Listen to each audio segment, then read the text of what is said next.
everyone, to another episode of HR and Payroll 2.0. I'm Pete Tiliakis, and as always, I'm joined by the legendary Julie Fernandez. Welcome, Julie. Thanks, Pete. It's exciting to be here today, and I know we have a guest. Do you want to tell us? Yes.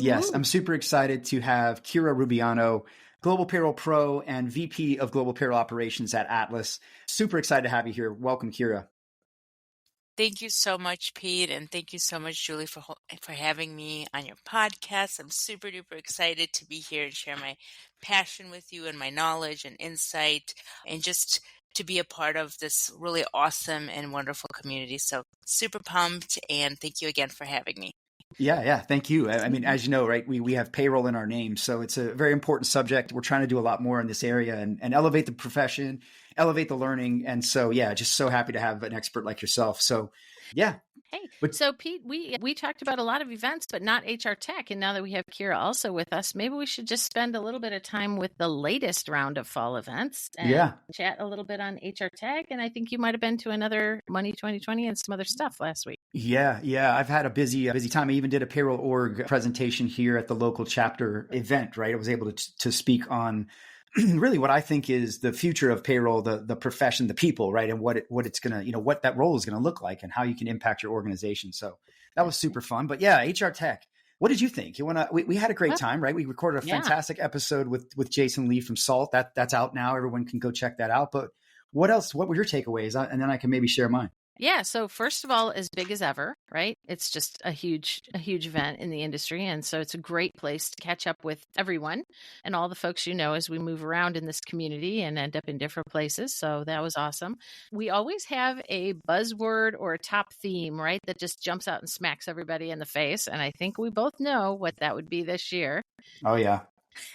Two-letter friend of ours. Yeah, our two favorite vowels, AI, really kind of ruled the roost this year. And so everybody, whether you were, a benefits provider or a candidate platform or a, payroll, it doesn't matter who you were or what you're doing there. There's something AI about you as a part of this year's HR Tech. I think that's fair. Yeah. I think every event that I'm going to, that's the predominant, showstopper, show stealer is Gen AI. And I get it. It's flashy. It's exciting. It's sexy. It's clicky. Everybody wants to talk about it. And it is going to be incredibly profound. But what I actually came away with from the week was one key observational metric is, every year they have the startup competition, right? They bring a number of startups in, right? They have the Pitch Fest stage. I think they give them a certain time limit. They make their pitch and then they can win some sort of award. I think it's money that they get. Yeah, right? Money. 50,000 or 30,000, something like that. Mm-hmm. And then of course, I think they get some advisor or whatever. But look, what's cool about that is the winner, right? The winner was an organization called Manifest, and they are a 401k transfer solution. So just digest that for a minute, right? Like think about the fact that yes, there's all of this great AI coming into play. And there were AI solutions that were in that competition.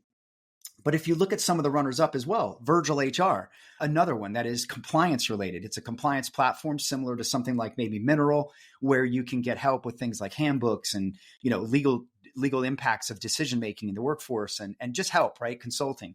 So I guess my point here is that the AI and all of that is going to be great, right? We need that. And I think it's going to be a very big augmentative enhancer to our worlds and make life easier, hopefully, for all of us. But we still have a lot of work to do on the day-to-day stuff that is not that easy still, right? You're doing some research, I know, in leaves. That's an area that's still got a ripe for innovation. And you listen to this, right? 401k transfer. If you've ever been through that process, you'll know how antiquated and manual and silly that it is that we're moving checks around in the mail and hoping that you get it sent to the right person and the right, made out to the right owner. Yeah. So that just tells me that there's a lot of, while there's a lot of flash to go and chase, sure, there's still a lot of work that can be done on the basic day-to-day, everyday things that we do on the front lines of work and on the back office that could help us all out. So we got a lot of work to still be done. That's right. And I know you and I are planning a couple of conversations here and finding the right folks to talk to about AI in various forms. And we'll have a lot to say about it. But I think we'll just park it for now and say that was, definitely the buzzword or the buzz catchphrase for the conference. And we'll be right on top of that here with our podcast topics. beware of the AI washing. I didn't create that word, but I've heard someone say that kind of like the greenwashing, right? With environmental sort of things. It's almost like lip service in a lot of ways. So yeah, look, kick the tires on anything that you're engaging out there. The AI is important, but look at the underlying, what's it going to deliver, the use cases it's solving. That's all important. Yeah, for sure. Yeah. What else? What else? I've been to Money 2020. Yeah. I don't know if you want to hear about that a little bit. I do want to hear some highlights anyways. Yeah, that was an interesting one. I mean, I got to be honest, I've never been to that one. And I think that for me, it was, I do a lot of overlapping things, advisory and research when it comes to financial wellness, money movement, all these things that are adjacent to payroll. And so a few of my clients were there, like Highline. They had a big announcement for their pay through payroll API capability. And I was fortunate to, with The Source, as the host of The Source by Daily Pay, interview a number of really cool founders and just leaders in the finance world and just see what's coming. And the thing that I think I took away was the fact that we're not all, and I know this, right? We all know this. We're not all starting on the same base in life when it comes to access to money, right? That has a lot to do with education, demographics, where we're born, just many, many things. And what I think I came away with was that fintech and digital native money solutions, right? Open banking and various different things that we're using in our world is really very liberating and inclusive, more so than the banking industry has been in the past. And I think that that's the positive thing, right? Is it's this technology still very nascent, all very, young. It's still burgeoning. But I think at the end of the day, it's going to be, you hear a lot of these founders say, we're trying to make the world better by, and then they give you this pitch. But I think there's a lot of that can be true for fintech, right? And I think it's opening the doors for a lot of opportunity for folks in places that maybe didn't get opportunity before. And I think that just the beauty of money movement and how fast it is being enabled through a digital technology is just creating a lot of incredible things. So it was exciting. I'm looking forward to going back next year. I spoke at this one. Well, not spoke, but basically did those podcasts. And so got to speak to a lot of people and really enjoyed it. So I'm excited to go back, and it's very exciting stuff to see what's being built out there and how it's converging too with HR. That's another thing. A lot of it that's is. the piece that I'm always excited about is, you go deeper in some of the fin and pay tech stuff, but when it starts to hit HR and where it starts to hit, that's always the part that's exciting. And I know we'll be talking about that in the future as well. Yeah. Yeah. Just the whole, the concept of money movement around health, wealth, and retirement, those things, I think you're going to see digital native solutions disrupt that and make that a much more, like I said, inclusive, but also more real time, more digitally driven capability. So that's where I think you're going to see it bleed over into our world. Yeah. And I think it's great, right? It's creating a lot of, I think there's a lot of inclusive elements to this that are going to be very positive for the workforce. So cool. It's good stuff. Hey, so let's get back to Kira, right? Yes. I can't wait Kira. for you to ask her our standard questions to find out how the heck we all ended up in the same ecosystem. I know, Kira, it's one of the things that we ask all of our guests are around, just the simple fact of like, how did you get into payroll or HR and why on earth do you stay? So that's where I'd love to start with getting to know you with our audience. Thank you, Peter. I actually ask myself that question every day, probably, to be honest with you. So it's not as well. I would say it's kind of. I would maybe say it is an exciting story. So, like many, which I'm sure you're not surprised, I did not go to school and grow up wanting to be a payroll professional. It wasn't anything that I even knew was a career. And in fact, I have a little bit of a beef with my college counselors and advisors because it's not anything you're ever told is an option, right, as you're going through schooling. So I have always had a passion for learning about the world, and my degree and background's in international studies and international law. And my goal was to work for the United Nations. Mm-hmm. Oh, when I got out of school, and I was preparing to go to law school, and by strange intervention, I would say, as I was studying for my LSATs at the time, my now aunt-in-law, I would call her, was doing the nails of the founder of Celergo. I love it. Michelle Hanemichael. Michelle, Yes, Michelle. And Michelle Hannah Michael opened up to her saying, I have this new global payroll company. I'm really keen to hire college grads. Do you know of anyone that would be interested with like an international interest? And lo and behold, I interviewed within a few days and had my first job coming out of school. Wow. So I'll be honest with you, I didn't plan on it being my long-term job. I was just, keen on exploring what does global payroll mean, because I really knew nothing about it at the time. And I don't think anyone really did. This was 16 years Quite ago. new. And the company was just kind of starting to pick up. As the evolution of Michelle's company has been wonderful and exciting to watch. And I would say that she has played a very profound impact in my kind of payroll life and career, and has been a great mentor and has shaped tremendously the kind of leader that I am today. And so I'm forever grateful in that. And, I started working and it was really hard.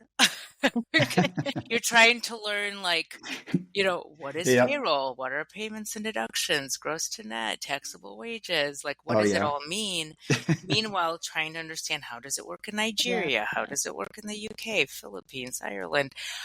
But what I realized is my passion for working globally and my desire to work with people around the world was satiated by this industry. Yeah. And I'm very honest, and I even tell my team, and I have a very large global team here at Atlas, who I'm super grateful for. I call them my payroll Avengers, because we all have very powerful superpowers that help pay the world.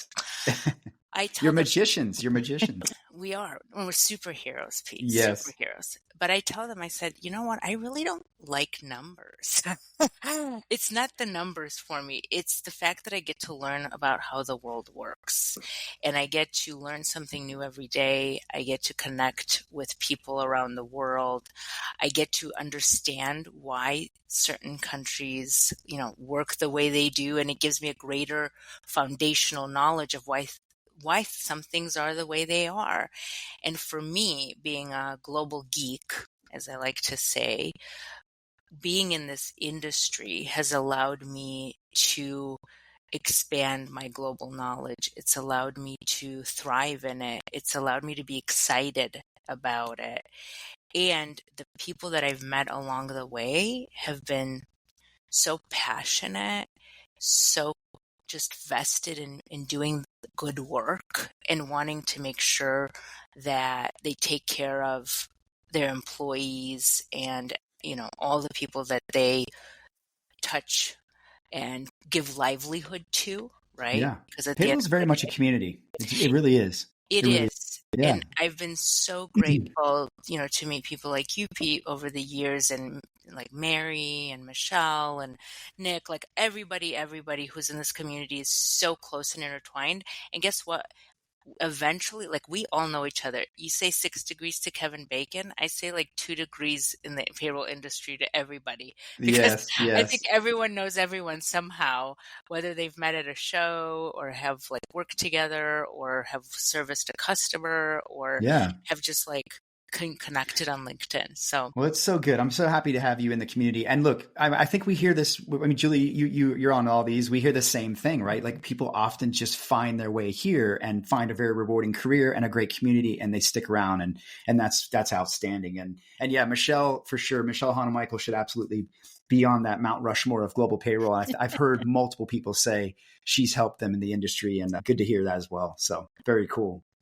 So let's maybe pivot a little bit. I want to kind of talk about the fact that payroll has undergone, I'm sure, even just in the time that you've been in the workforce and in the community, it's gone through immense change, right? It's gone through immense pressures with compliance. It's gone through immense technological advancement, and there's still a lot of work to be done. Let's be honest. But it feels like payroll is almost gotten harder despite all of that, right? Like, despite all this innovation, it feels like it's harder. Is that really, do you agree? Do you think it's getting harder? Is it getting, what do you think about it? So it's a very interesting question. I think it's always hard. Yeah. It's hard because of the pressure of payroll by nature. Okay. So there's a saying, right? Nothing short of perfection is good. And it's interesting because I just did a LinkedIn poll where I asked the community saying, what is a successful payroll run to you? Is it Yeah. 100%, accuracy, timeliness, or is it 99% of my employees got paid on time and accurate and it's good enough? And you know what's interesting is there's a bit of a split. I would say 50-50 in terms of how people are responding to that. And that's because 100%, if you're talking about especially global payroll, it's not unachievable, but the work required is so immense that the pressure's on, as I say, like Donkey Kong. Okay. Yeah. It is incredible pressure to deliver, good, accurate, timely payroll. And so we have to have the tools and mechanisms and the support to be able to do that as payroll professionals. So has it gotten harder? It's gotten harder because there's a bigger need to be experts in global payroll and to be Yeah. quick and to be accurate and to be efficient and to be perfect. So Yep. in that Agile. sense, Yep. agile, it's gotten a lot harder. Yeah. In the sense of, are the tools that are being made available to payroll professionals allowing to create efficiency and drive, scalability and create an improved experience? 100%. The tools have been, and the tech and the tools and the resources available to people and professionals in the space are by far way more advanced than they were even, 10, 15 years ago. I was, Yeah. working off of spreadsheets and trying to do like Oh, manual calculations, which by the way, still happens there's today. still a lot of, I was just going to say, there's a lot of payroll being processed on Excel, which is really Oh, disturbing. That, that kind of brings me to yeah. my next question is, and Julie, I'd love to hear your point of view because you're out there actually helping people make this happen in big and small companies as well. But are companies adopting this stuff fast enough? Are they taking this technology in? Because I'll tell you, out at HR Tech, when we went to the dinner for Salt Labs, the gentleman who was to the right of me, who was a leader in an HR organization, a big organization, was telling me, I don't feel we're adopting technology fast enough as an HR operation. And so I kind of sense that as well. But is that fair, Julie? Do you think that's the case? Yeah, I don't know that I don't know that I would say it's fair. I might probably counterpoint or argue a little different way. I definitely agree. As Kira said, technology is coming a long way, fast and furious. In fact, the payroll study that we did and have out from last year basically did show that when it comes to the pain points in payroll, the ones that are no longer making the radar are the things that have plagued us for years and years, like variable pay or, all of those things that are so complex and so difficult to do in spreadsheets and in other things. I mean, like, we're solving for those really fast, and the technology has advanced, I would say, a lot, right? An awful lot. And you can see that showing up in the surveys. But what I don't think it cares for, or I don't think is accounted for in that, is just the pace of change has become incrementally greater. There's, we're never undisrupted. We're constantly redisrupted, and compliance and legislative changes are just, exponentially increased. And so the technology is, working to keep up with that. The tools that we have are striving to keep up with that, and it's just coming at a breakneck pace. And there's new innovation on top of that. So, so you kind of have to rely on your systems or your providers or your staff to keep up, first of all, and then to innovate on top of that. And I think that's maybe what we're feeling. Plus, less and less people, right? I mean, we're aging out. We're losing folks because of exactly what Kira said in the beginning, which is, our counselors even letting people know that love international or have different types of aptitudes, that this is a real career path, right? Yeah. We got to hold on to that. We're losing talent. I mean, payroll hasn't been immune to the talent crunch, and you're right. I think less and less people probably are thinking about it as a career opportunity. And I tell people all the time, it's a brilliant place to start if an HR career. All roads lead there, right? And you can learn so much so fast. All of this changes table stakes, right? That's the problem. Is Yeah. when it's regulatory, you have to make those changes, and so you can't Exactly. let them sit. Yeah. And they're coming hot and heavy, it seems. Yeah. Yeah. So, Kira, Mhm. you obviously are leading payroll for an organization where their product is compliance. Their product is helping people reach the world, right? Reach talent around the world. Mhm. And we've recently co-authored, I helped co-author a global EOR report, employer of record report, where we looked at kind of the viewpoint of what's going on in the market and where are things heading. And one of the things that came out very clear is that companies of every size are fundamentally having to go beyond their comfort levels or their comfort zones, if you will, and reach beyond their borders and hire people to get talent, right? Or to accommodate employee requests, right? Work from anywhere, work from home. Not to mention just the fact that we're just a very global economy. The internet, 5G, the creator economy, all of that has created a lot of opportunity for folks to engage with jobs around the world. And that's such a beautiful thing. And I love the EOR model, right? I love what it's doing. I think it's a human opportunity enabler, but it's also a business agility enabler. But I think there's still just so much confusion between EOR and global payroll. And, I'm not sure if that's marketing, if that's because there's some very blurry lines on what global payroll is today. But what do you think about it? When you look at this solution and how it's being adopted, how would you explain the difference between global payroll and global EOR? And what do you see as far as companies engaging that? Yeah, and I think that confusion requires a lot of education, right, as well. And I think that's what you've seen the EOR community really trying to do, is to educate the overall HR payroll community, because there is a difference.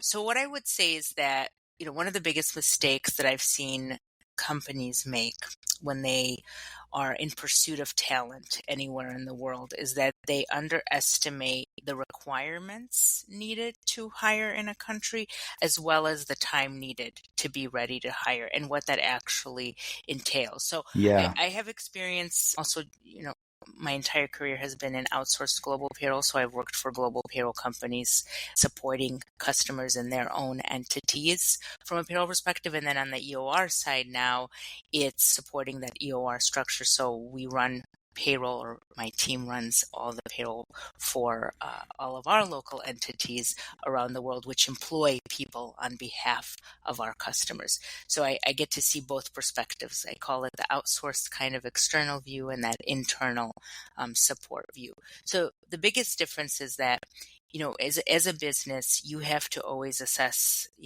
the nature of your business and the activities of the business that you're going to do in a specific country and why you're hiring talent in that country. Because depending on your needs and depending on what you believe your plans are, that will dictate what is the best option for you to take.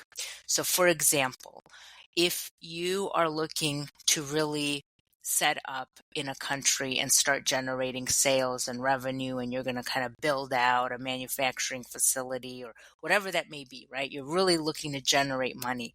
It may be that you have to set up an entity and incorporate in that country because you're going to have obligations such as VAT and corporate tax and what we would call permanent establishment obligations that you have to meet because you are going to have a thriving business in that country. And guess what? That's great. And that would be probably the right decision for you, but that takes time, that takes money. But you might be a company who says, look, I either really like this one person who could do a great job for me and I want to hire them, or I just want to test the market. Look, I don't know what it means to be in Spain, but I want to see, what is my market opportunity? So I'd like to hire somebody to help do some field research or whatever that may be. And guess what? If you try to set up an entity just to do those two things, it's going to take you time, it's going to take you money, and it's going to take a lot of investment on that side.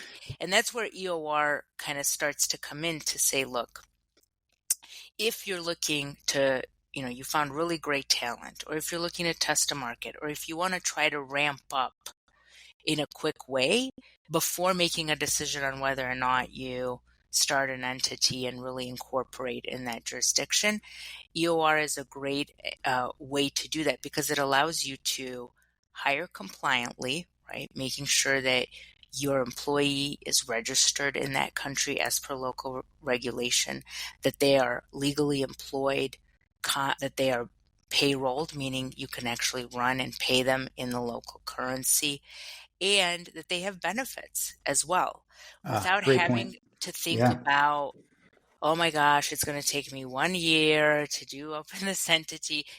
Sometimes it takes like 6 months to a year to open even a bank Yeah. account in a Yeah. country.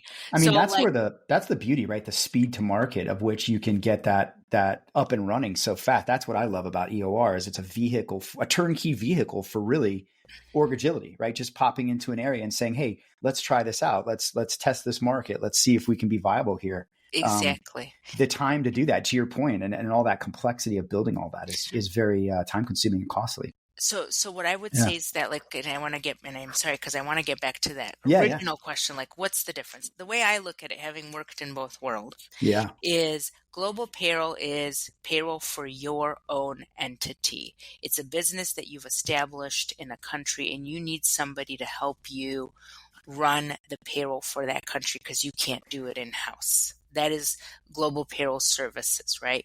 EOR is, I don't have an entity. I have no mechanism of legally employing somebody, but I really want that talent, or I really want to hire someone there. So how can I do it so that it's compliant and legal? And that's where EOR comes in, is that it's providing you a service of employing someone with a compliant umbrella so that you don't have to worry about making sure, once again, that they're registered in that country, they have social security coverage, they have benefits, and they can get paid for the work that they do. So Yeah. you got to look at it in those kind of two perspectives. Here, Yeah. when I'm looking at that with internal organizations, right, companies and HR organizations or finance organizations that are trying to sort this out, I think oftentimes they think in terms of their functional or department areas, and you just made a great summary that highlights how much finance activity and legal, at least employment law, and recruiting activity is in the scope of EOR, because you are not specifically trying to be an employer in that space. You just need the talent and you need to run and go. Whereas in the global payroll space, you are the HR, an extension of HR. So it's more about HR and payroll. And operationally, I find that business leaders think or start to align the services of those different models with owners in their organization. And EOR is just so much more complex, right? Because of the services that are provided on behalf of the client. 100%. There's a funny way I have of putting this, and like this is how it made sense to me when I joined this industry a few years back. I go, when I worked at a global payroll company, right, and we had a customer who needed help in 10 countries to run their payroll. If something went wrong, for example, with like a entity tax notice or like a registration, or there was something that like they forgot to do when they were registering the entity, or something went wrong with their bank account, I used to go, that's not my problem. Like, they're responsible, they have to figure it out. Now in EOR, guess what? I go, It's all my everything's my problem. problem. Everything. Yes. Yes. You That's a know what great else it point. makes me think, just even skills wise, right? Your story about how you got into and being kind of a global geek is definitely my story as well. And yet your background and interests, aligning with the legal, some of the legal learning and where you were headed with international law are so much more aligned to EOR than my background, which was, more aligned to the people in the HR operations and organization and people serving along with the global geek, right? So even when you're thinking about talent in this space, if a company is trying to look at talent, I mean, they're different interests, right? Or different aptitudes. Yes. Yeah.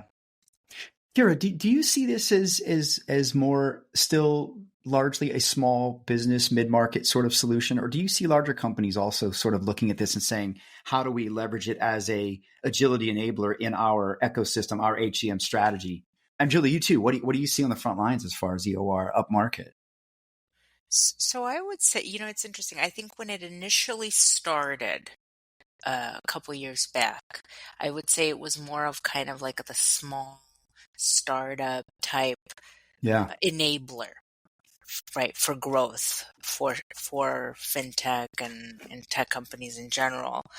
What we're seeing now is larger multinationals coming in and actually requesting this type of support, because what we're seeing is that a lot of companies are realizing, we don't want to necessarily continue to keep our entity open in that jurisdiction because maybe there's not a requirement for it, or they're not looking to do a big investment there, so they might downsize and then use EOR as as a way to keep certain talent employed. So we're seeing a lot of that, kind of like a reverse, Yeah. where I had an Interesting. entity, I don't need the entity, or we have decided for business reasons we don't want to keep this entity open, because remember, it's very costly.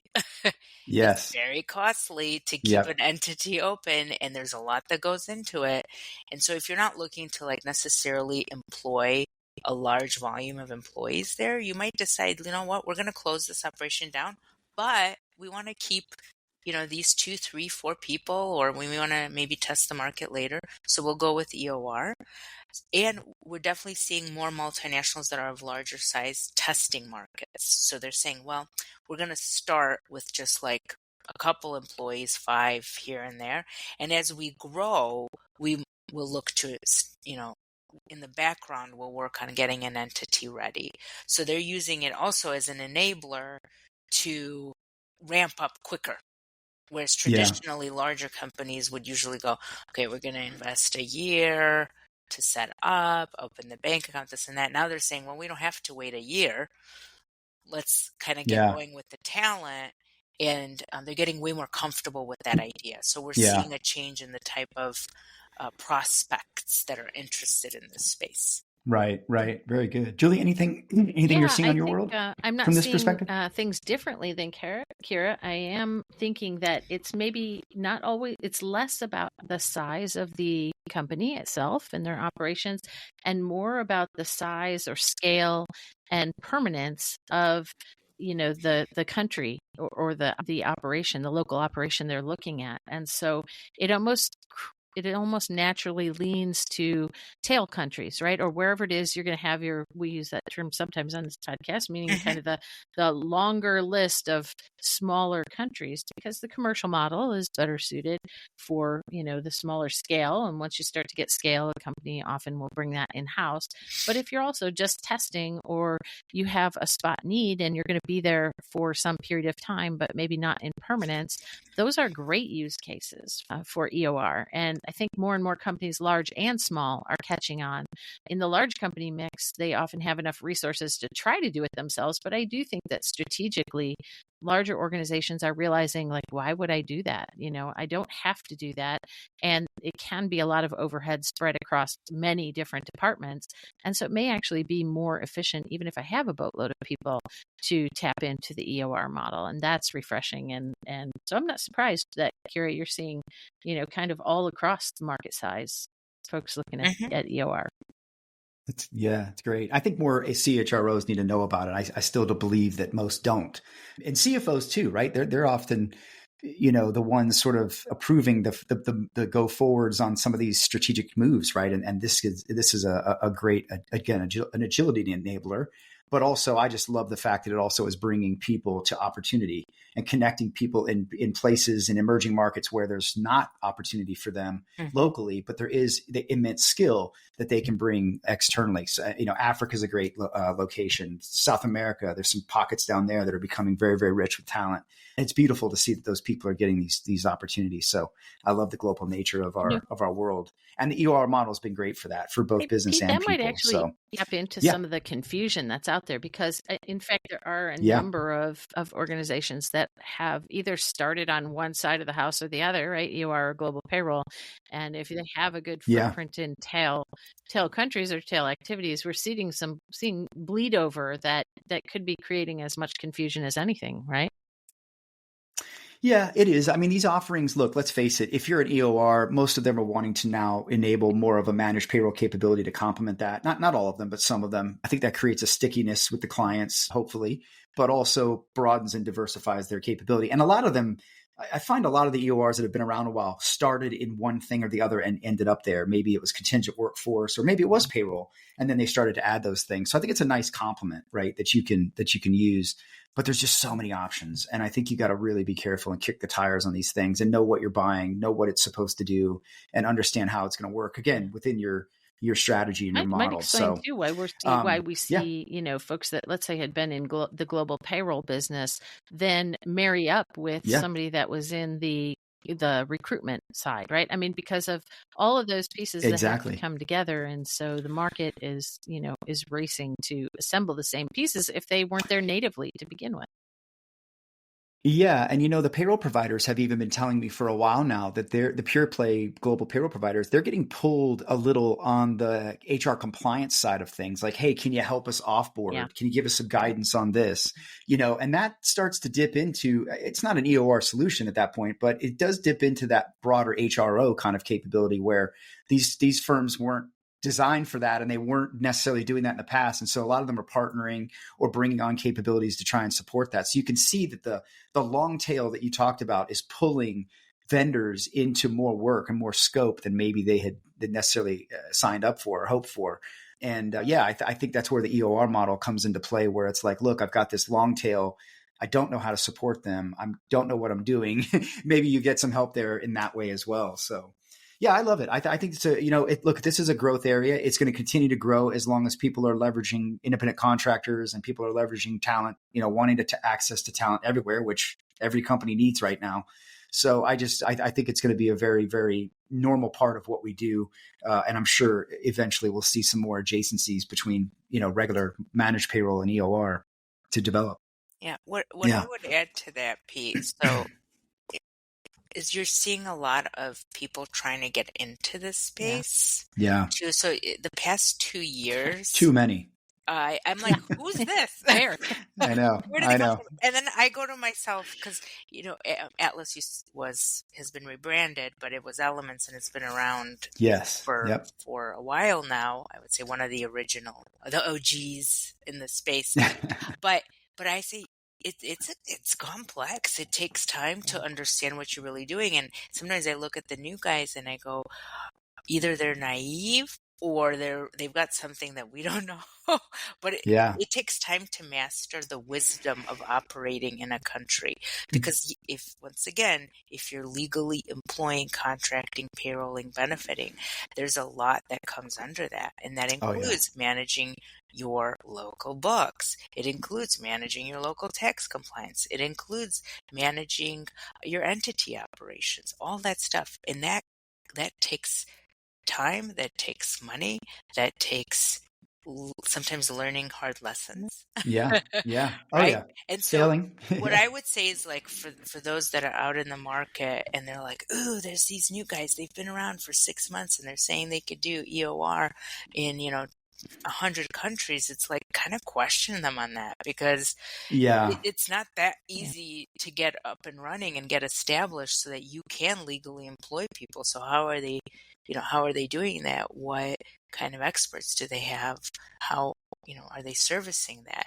Because I'm personally skeptical, to be honest, when I see all these new players. But it doesn't mean they might be doing something that we haven't cracked the code. Yeah, I don't know. this market is incredibly incestuous, and you're right. There's a lot of partnering that goes on around this space, and totally. We won't belabor this subject, but kick the tires, right? Know what you're buying and understand there are a lot of options, and you really need to understand. Yes. Questions. Absolutely. So look, Kira, I want to kind of take us back maybe a little bit differently, in a different angle, right? We kind of talked about technology for what it's doing for payroll and sort of the adoption around that. But one of the things that I think I'm become very passionate about over the last few years, and I'm really trying to create as many ways as possible to influence this, is just helping to elevate the profession. To your point around people coming into this market often by accident or by out of necessity, and not necessarily growing up and saying, I want to be a payroll leader, which is unfortunate. It's a great career path. I can tell you, you can obviously tell them, but like, what is it going to take for payroll to get that respect? I wrote an article recently about payroll being at an inflection point, and I talked a little bit about the less than treatment and the less than stigma on payroll. And there's a lot of thought around the whole seat at the table, right? Like, should payroll have a seat at the table? I don't know what table it really is, but the point is does payroll need more respect? And I did some posts on this recently off of Anne Marie. I always say her name wrong. I think it's Norwegian. She's one of the payroll leaders at S&P Global, longtime payroll practitioner, had a great point about maybe it's time payroll goes and makes its own table, so to speak, right? And I kind of second that to say, yeah, you're going to have to push your way to the front of the line. But what do you think about payroll having a seat at the table, right? I mean, what do you think about that? And what do you think about going and getting that seat in general now? Yeah, and I would say throughout my career, that's always been a topic and a key question that all payroll practitioners discuss with passion. Well, first and foremost, I think payroll needs to bring some sexy back because Yes. I think the nature of the word in itself, like it just doesn't necessarily excite, something within people. Like it's just not a topic that comes up at the dinner table, very often. So I think as an industry, we have to figure out how can we make payroll more relevant and more exciting so that people do talk about it more, because it's taken for granted. Yeah, right? 100%. totally. It's taken for granted every single day. Now, in terms of seat at the table, I would say if you asked me 5 years ago, I was very confident that payroll was gaining a seat at the table. What I've seen over the past 5-6 years, I think we're still a little stuck. I don't think that payroll is brought in early enough by organizations to make, those critical talent or business decisions around, where do we expand? Where do we grow? Why? And that's unfortunate. That's at least my perspective. I think we still have a ways to go there. Maybe which goes back to your comment that payroll needs to make a seat. To be frank, I am a person who's quite vocal, and I'm not afraid to give my perspective to my leaders and say when something is right, something is wrong, what do we need to do?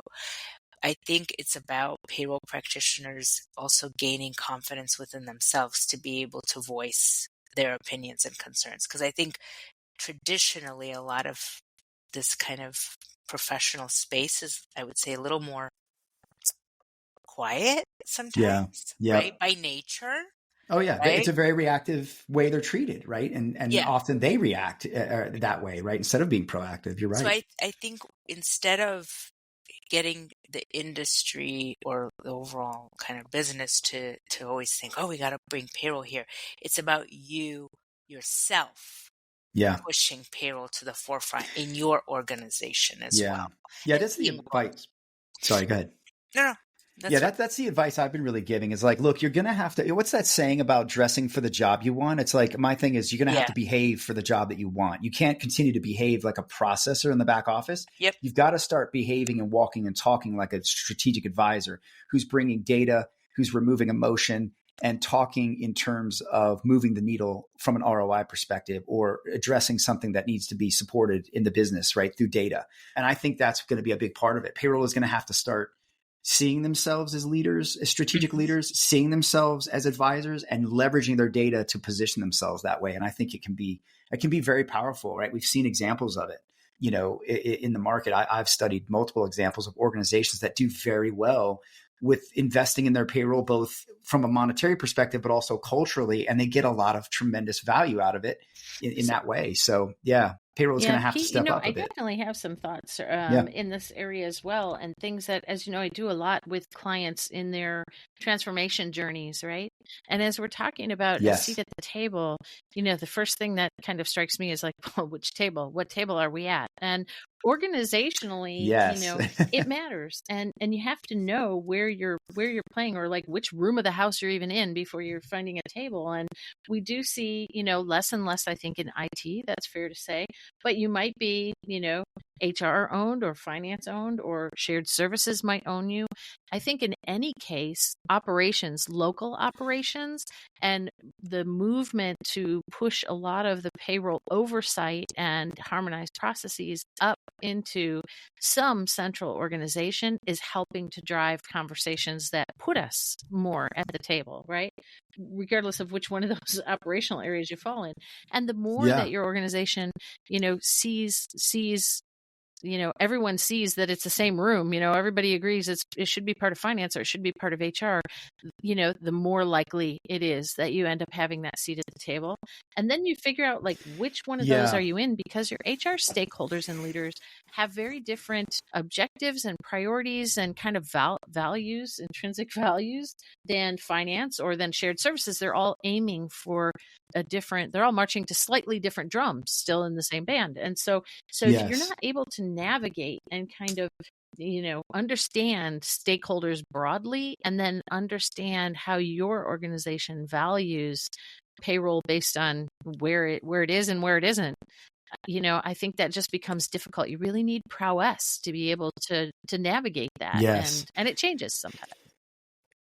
That's a great point. I think back to when I was a payroll leader in a Fortune 100 global firm, very, very complicated. And even after that, when I went to work, for IBM and TCS and was working with some of the biggest companies on this, I noticed that my success and many of their successes were often very, I wouldn't say entirely tied, but very important that I had a sort of ally in the executive level that was bought into payroll's importance and would fly air cover for me and would back me up and support me. And that takes relationship building and collaboration. And again, using that data. But I think it's always good when you can have that executive ally that is there to help you, get that seat at the table, have those conversations. And then it's up to you to bring that data and perspective and shine in those moments. And that's where I think payroll's got to bring a new skill set to take their rich skill set, flip it, use their data, and get away from sort of being reactive and being a what proactive I wonder advisor. often is, I wonder, do success. do you have a better chance? Are you more likely to have a seat at the table or a bigger voice if you're, aligned with HR or finance or IT or shared services? If you're invited by someone who's already at the some table. of that is, if you're aligned with HR, then there's not a lot of folks that are really dying to crunch into numbers and like there's just different skill sets. Yes. And so you're super valued for those skill sets. When you see payroll as part of the finance organization, it's like, yeah, but you're payroll and we do, FP&A, financial planning and analysis. And so we're the strategic dog, right? And so I do think there probably is some reasonable thoughts about maybe you have more weight or more pull if you're part of one organization or another. Yeah. Depends on the org, I think, how they are. But yeah. So Kira, I'm sorry. What advice would you give to somebody who is, a payroll leader who either does or doesn't have the support of their leadership, but has a point of view, has obviously data to speak to, and wants to make some change? Like, what would you say to that person? One, take some solace in the community as well, because there's many of us who have gone through that before or are going through it right now. I mean, been there, done that, right? I'm actually in right now in the process of putting together like a business case for something that I want for my team, because it's going to drive improvement in efficiency. And so I am getting ready and gearing up with my data and my information and my findings and my conclusions. So, don't ask for something just to ask for it, right? You have to be prepared to back it up. And to back it up, I mean, if you want to be heard, say why you need to be heard and how this is going to create a better impact for the business and why it's important to the business. Because I think, what's taken for granted, I always say, is that payroll is the heart of the company. Because the minute we stop beating, the whole body collapses. The whole economy comes crashing down, right? Exactly. So the heart is forgotten sometimes because it's always there and it's always beating and nothing's ever, that's a great point. Shouldn't be anything wrong with it usually, right? Yep. But the heart sometimes needs to kind of pound a little harder, right? To say, hey, I need you to do this for me. Otherwise we're going to have, continued challenges, especially if you're in a business that's looking to scale, right? If a business is growing and the company has amazing, goals and trajectories for the coming year, like, and you're operating circa 1999, you won't be able to keep up, which impacts your talent experience, which impacts the hiring managers, right? All these different things get impacted. And so then the business gets hindered from being able to grow if you can't, Yeah. right? So it's articulating that to say, look, I am all here, for the ride, but I need to, be supported so that I can ensure that all of our experiences are positive and we grow Yeah. together. So it's really about articulating the why and being clear with your needs and your ask and Yeah. what it is that you want, and then seeking guidance from others. No one should be afraid to say, hey, community, I love your guidance on this. Has anyone ever experienced this, or how do I go about this? And I don't doubt people will come to Yeah. give that Oh, guidance. they're starving for that. And I'll tell you, I've always said that payroll has one of the richest communities when it comes to supporting each other and taking care of each other. And really, look, there's no reason to struggle, right? We've all probably been through the thing. A lot of us might have been through one of the things that you're dealing with as a practitioner. Reach out, let's compare notes, let's talk, let's collaborate, because there are answers. There are, they're probably using the systems you're using. The community is really fantastic in that way. And I think it's very unique, but yeah. Mhm. Julie, what do you think about all this? Any extra thoughts here? We've been You're all on. over the place. So no, I think it's awesome. And I know we talk a Yeah. lot about payroll as a career path. And I do think that as we get folks that navigate payroll, I mean, the first place where payroll gets a voice and a seat at the table and has a little bit more weight is when a payroll professional has worked their way up the ladder and has been recognized and becomes a part of a leader in shared services, or a broader total rewards part in the HR organization, or takes on a bigger finance role that includes accounts payable and expense or something. And so, those who are navigating and who really are enthusiastic and love this space, there are just so many ways to grow and advance. And as you do, your knowledge and appreciation for what it takes to really do payroll and a world of payroll well, begin to make their way into the voice of senior leadership ranks, right? So I'm hopeful. Yeah.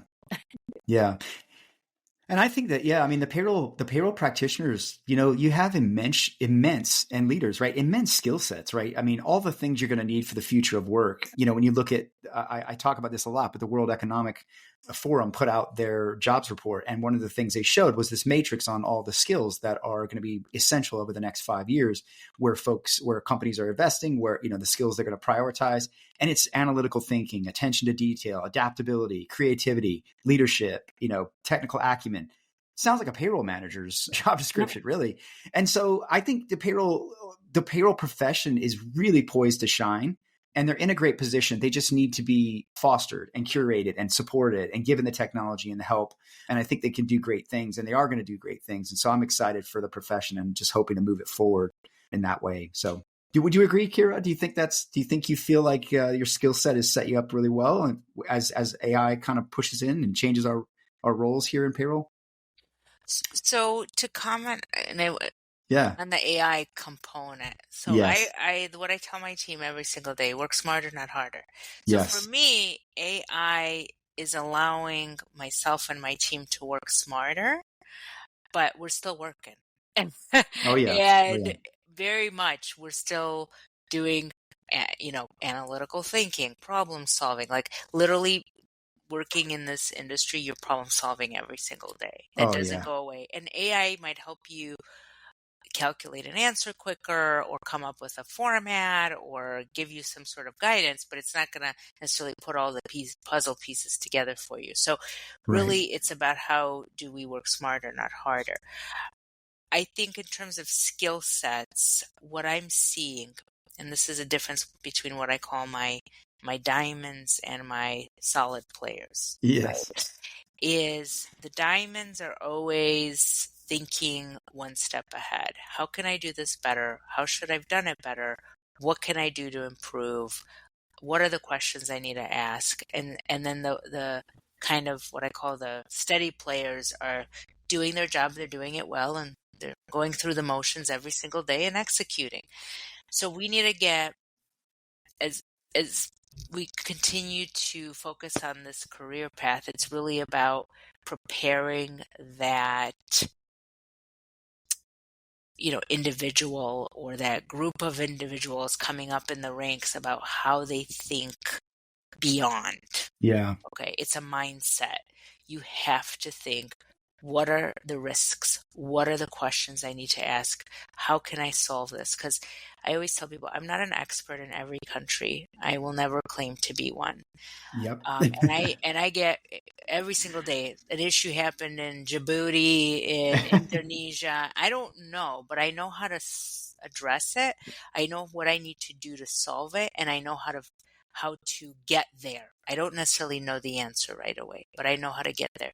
So I think it's about preparing yourself with a new mindset that's beyond just kind of that execution or that kind of doer, and saying, how do I change my mindset to think beyond that? Yeah. And if we can do that, then boy, we'll be, I know, right? Avengers for sure. Yes. You guys are superheroes, and you're definitely going to level. I believe that the augmentation is really going to free payroll to be the best they can be, and I'm just excited for the skill set and the data to get engaged. I think it's going to be a great profession to continue to be in, and I thank you for sticking around it. We appreciate you. Where can we find you? And we'll share your links. But and anything you have right now you want to share as well? Thank you so much. It's been awesome. Really, really awesome to talk to people who have the same amount of passion and vigor for this industry. And thank you for, perpetuating it in the right direction and propelling it forward. So thank you for that. You can find me on LinkedIn. I'm the only Kira Rubiano out there. There's no other ones. I stole that domain. You're it. All right. We'll make sure we share that. Yeah. So I am very open. If people ever want guidance or mentorship, please feel free, to reach out. Just focusing on the end of the year at the moment, which is, oh yes, I don't know if I'd call it my favorite time of year. Personally, it's a wonderful time of year, but not for payroll. It's a season. It's a full season. I feel it goes on for so long. It always keeps on giving. It does. Yes. It always keeps on giving. Right? That's the final exam for payroll every year is year end. Exactly. For sure. And really, there's some exciting stuff going on. I can't say, and I'm not going to say it, but I found something that I think is going to be quite of a game changer for the industry. And I'm really excited to be one of the first to kind of figure it out. So I'm going to keep my mouth shut for now. All right. NDA. But eventually, I will tell you what that is. All right. We want to be the first to know. We want you to come back. It'll be on our news as when soon you guys as announce you that. give us the A-OK. Yes. As soon as the NDA is released, we'll shoot it. For sure. But I'm really excited about this. I'm actually working on it right now. And hoping to do more of these types of podcasts, get out there, get more, thought leadership out. And I'm going to keep on trucking. Awesome. Well, thank you. Thank you for what you do. We appreciate you. And listen, everyone, I'm going to share Kira's LinkedIn link. Definitely go there. I know you post some good thought leadership here and there on your perspectives on these things too, which is definitely why we wanted to have you on. So be sure to follow her for that. And there's some great POVs as payroll leaders. Julie, all right. Well, as you're just winding down you? the big fall conference, I think there's one typically in December 4th through 6th, which is the NARAS conference. That's the North American HR Executive Summit. It usually draws about 700 or 800 folks. That's fancy. From companies of all sizes. And that takes place in Orlando each year. And so I'm a mainstay there. I'm often there, and folks can find me there. Or if you're in the Orlando area, I will be down there the very first week of December. As many folks know, working with practitioners so much gives me a feel for what some unique pain points are, and leave pain points, especially their impact to payroll, were something that more than 60% of our survey respondents grumbled about. And so I have a micro survey out. It's less than 20 questions. It's on leave pain points. And we're really asking some questions to try to dig in a little bit into what are the dimensions and characteristics that companies are experiencing that makes that so painful? And hopefully that'll give us some insights into how we might be able to solve for it, or what types of trends or different directions those leave pain points might be taking. So that would be fun. Love to have folks. I know you'll push it out there. Either of our LinkedIn's have the QR code for participating, but please, folks, get your leave persons or your HR person or whoever can give us some insights into that. Help us diagnose why leave is the number one pain point for payroll. And one other item that will be coming up, I've been tackling some content around Workday benefits versus best of breed benefits. And as Workday goes down market, large companies have traditionally used a lot of best of breed benefits. And I find a lot of questions come up about one versus the other. And there is no right or wrong answer, but there is a lot of different context in between that makes something work for one company that doesn't work for another. So lots of content forthcoming here at the end of the year on some of those touch points as well. So look for that, and I'll share it out, as you know. Yeah. Very good. Very good. Yeah. I wanted to make sure we get the survey in there. I was wondering if that was still going. So please, if you haven't taken that survey, I've shared it. I know Julie shared it. I'll reshare it again, and we'll make sure it's here in the description. Yeah. And for me, look, I've got a few more events left to go, heading out to UKG's Aspire next week. So I don't know if this will be up by then, but look for me there if anyone's out there. And I just recorded, I think we did 6 or 8 episodes of The Source by Daily Pay Live from Money 2020. And that's going to feature multiple founders from around the fintech space, the finance world, and money movement. So look for those soon. I'm going to see if we can share them on this platform as well. And then, of course, I did a couple of webinars this week with Payslip and iSolve, both on payroll and global payroll technology. So check those out if you can. For the replays, they'll be coming out soon. Well, listen, Kira, thank you so much for coming on. It's great to have you. And Julie, thank you as always. And we'll talk to you everybody soon. Thank you so much. Take care.